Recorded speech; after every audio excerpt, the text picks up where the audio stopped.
வணக்கம் மக்களே, welcome to universe voice Tamil. இன்று நாம் காண இருப்பது ஆலமரத்திலிருந்து காட்சி தந்த அம்பலப்புழை கிருஷ்ணனின் கதையைத்தான் பார்க்கப் போகின்றோம். கேரளாவில் 17ஆம் நூற்றாண்டில் வாழ்ந்த வில்வமங்கலம் சுவாமிகள் மிகவும் பிரசித்தி பெற்றவர். கடவுளை நினைத்த மாத்திரத்தில் கண்களால் காணும் பாக்கியம் பெற்றவர். ஒரு முறை இவரும் இந்த பகுதியை ஆண்ட செண்பகசேரி ராஜாவும் படகில் போய்கொண்டிருந்தனர். அப்போது இனிமையான புல்லாங்குழல் இசை காற்றில் மிதந்து வந்தது. எங்கிருந்து இந்த இனிய ஒலி கேட்கின்றது என்று அவர்கள் இருவரும் சுற்றும் முற்றும் பார்த்தபோது அங்கிருந்து ஒரு ஆலமர கிளை ஒன்றில் அமர்ந்து கிருஷ்ணர் புல்லாங்குழல் ஊதிக்கொண்டிருந்தார்.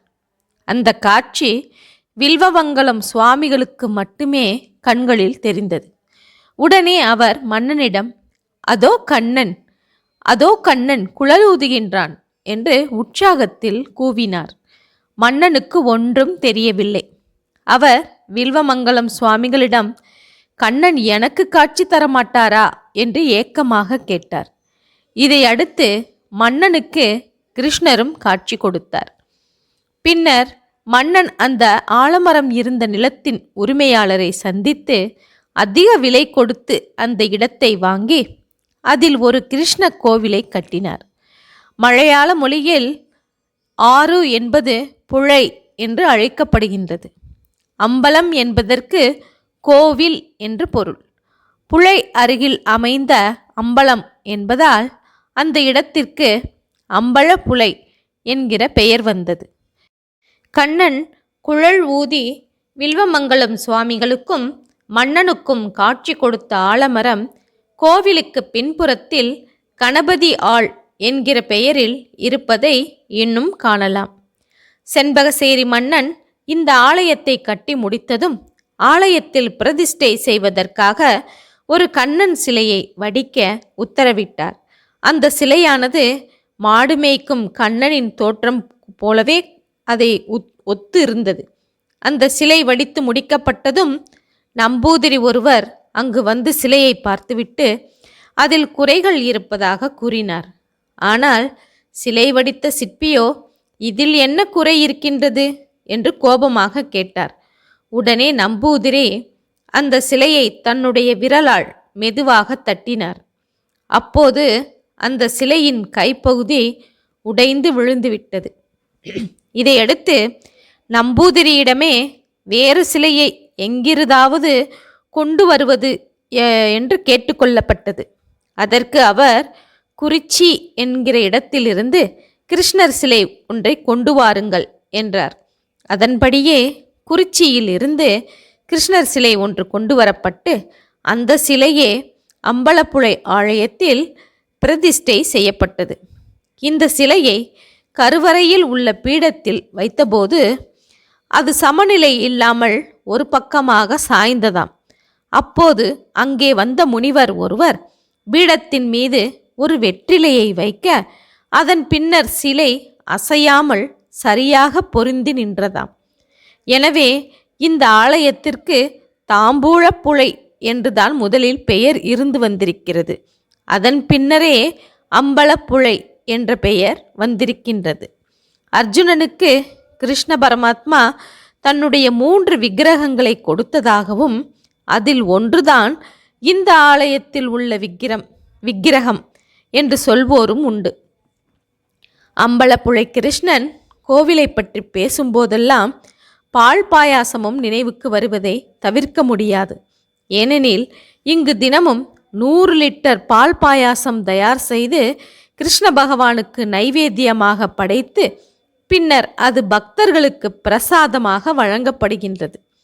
இவ்வாலயத்தின் பால் பாயாசத்தை சாப்பிட குருவாயூர் கிருஷ்ணன் மதியம் நேரத்தில் இங்கே வந்து போவதாக ஐதீகமும் சொல்லப்படுகின்றது.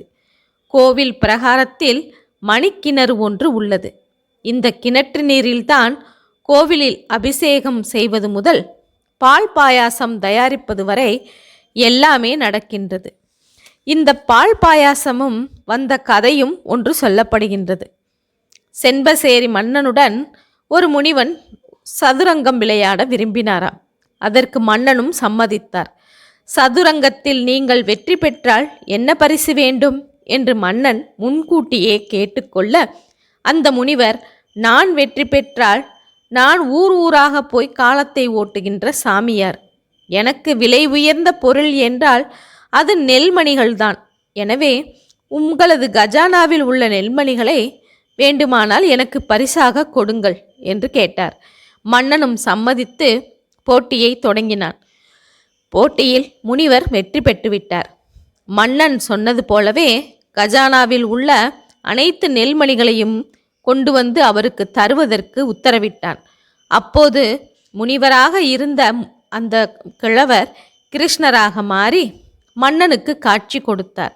அதை கண்டதும் மன்னன் பரவச நிலையில் கைகூப்பி நின்றான். அப்போது கிருஷ்ணர், எனக்கு நீ அளிக்க வேண்டிய நெல்மணிகளை உடனடியாக மொத்தமாக வழங்க வேண்டாம். தினமும் பால் பாயாசம் செய்து நைவேத்தியமாக படைத்து பக்தர்களுக்கு பிரசாதமாக வழங்கினால் போதும், உன்னுடைய கடன் தீரும் என்று கூறி மறைந்துவிட்டார்.